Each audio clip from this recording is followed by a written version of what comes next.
ibu-ibu, nama saya Mia Amelia. Saya adalah pendamping PKH Kecamatan Tambelang, Kabupaten Bekasi. Nah, di sini kita akan melanjutkan diskusi kita, Bu, di langkah 6 di poin 3 sampai dengan 4 tentang akibat eksploitasi terhadap anak. Ya, tepuk semangat. Semangat. Tadi kan ibu-ibu sudah berdiskusi ya. Kita sudah menyusun cerita bergambar. Ibu-ibu dibagi tadi ke dalam 3 kelompok, kelompok mawar, kelompok melati, sama kelompok anggrek. Nah, tadi kelompok mawar sudah menyusun gambarnya. Di cerita bergambar yang pertama, di sini ada 4 cerita, Bu, ada 4 gambar.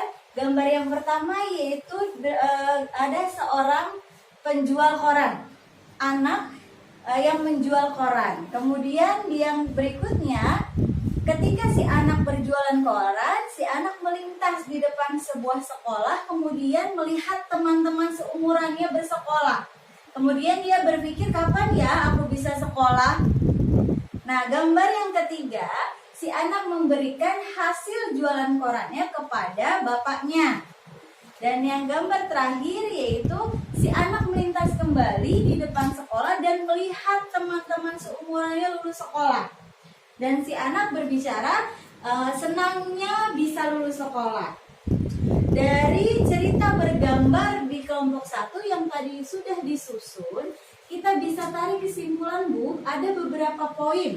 Poin yang pertama, anak penjual koran tersebut ingin sekolah sebenarnya, tetapi orang tuanya tidak menyekolahkannya. Nah, yang kedua poinnya yaitu anak tersebut disuruh bekerja, padahal seharusnya ia sekolah. Dan yang poin ketiga yaitu orang tua tidak bertanggung jawab. Kenapa tidak bertanggung jawab? Karena tidak memberikan hak pendidikannya. Atau bisa kita sebut kata lain dari cerita bergambar, di yang pertama ini orang tua melakukan eksploitasi pemanfaatan tenaga anak. Gitu ya, Bu. Nah, kemudian kelompok kedua. Kelompok kedua ini yang menyusun tadi kelompok melati. Ceritanya ada seorang ayah dan 2 orang anaknya, yang satu perempuan dan yang satu laki-laki. Ketika mereka sedang bekerja memecah batu, ada segerombolan anak yang pergi sekolah. Kemudian si anak melihat anak yang pergi sekolah tersebut. Kemudian dia gambar yang kedua, ternyata si anak laki-laki sakit. Kemudian ayahnya membawanya ke fasilitas kesehatan. Ternyata kata petugas di fasilitas kesehatan di puskesmas tersebut, anak bapak sakit karena kecapean dan kurang gizi. Dari cerita bergambar yang kedua yang disusun oleh kelompok melati, kita bisa tarik kesimpulan atau kita dapatkan beberapa poin, Bu. Yang pertama, orang tua tidak memberikan gizi yang cukup kepada anak. Yang kedua, Bu, anak diajak bekerja memecah batu padahal seharusnya seusia mereka sekolah. Dan yang ketiga, anak kelelahan karena disuruh bekerja oleh orang tuanya. Artinya di sini orang tuanya juga melakukan eksploitasi pemanfaatan tenaga kepada anaknya. Dari cerita bergambar yang tadi sudah disusun kelompok anggrek, di sini ada 55 gambar di sini. Gambar yang pertama ada gambar seorang ayah yang meninggalkan istri dan anaknya yang masih sangat kecil. Kemudian di gambar kedua, si ibu merasa tidak sanggup lagi membiayai dan merawat si anak tersebut. Gambar ketiga, si ibu pergi bekerja, mengajak atau membawa si bayi, tapi si sang majikan tidak menyukainya.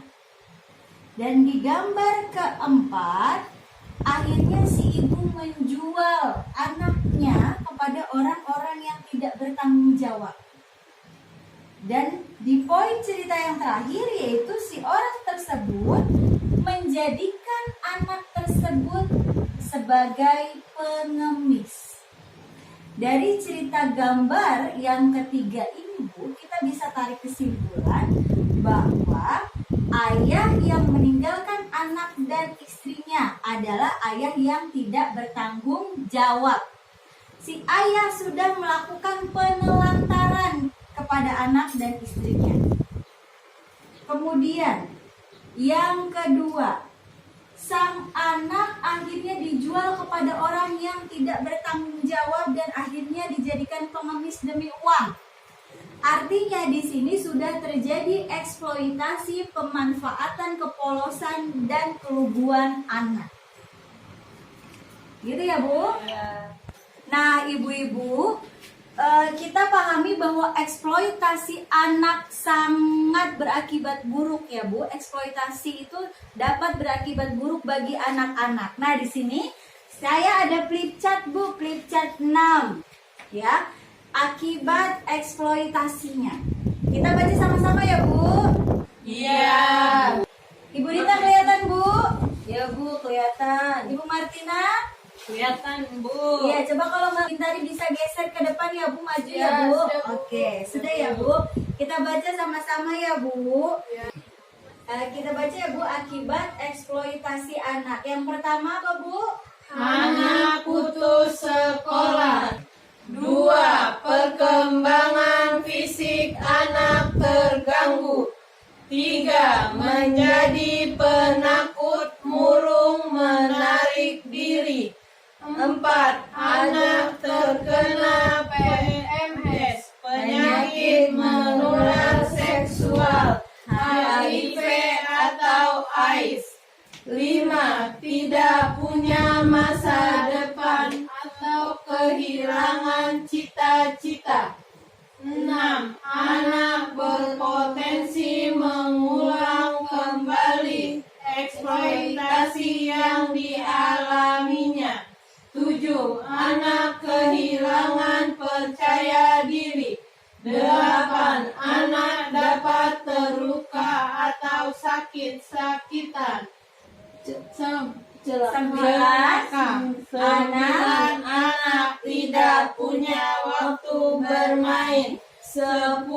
Anak stres atau tertekan. 11. Anak terpisah dari keluarga dan lain-lain. Nah, untuk lebih jelasnya, kita sekarang buka buku pintar ya, Bu. Buka buku pintarnya, coba sekarang halaman 46, Bu.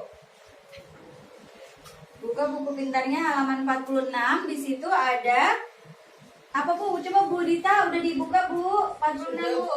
Udah, Bu Martina? Udah, Bu. Udah, Bu Bintari? Sudah, Bu. Sudah, di situ bisa dibaca-baca ya, Bu, nanti di rumah akibat eksploitasi terhadap anak. Nanti bisa dibaca di rumah ya, Bu. Iya, Bu.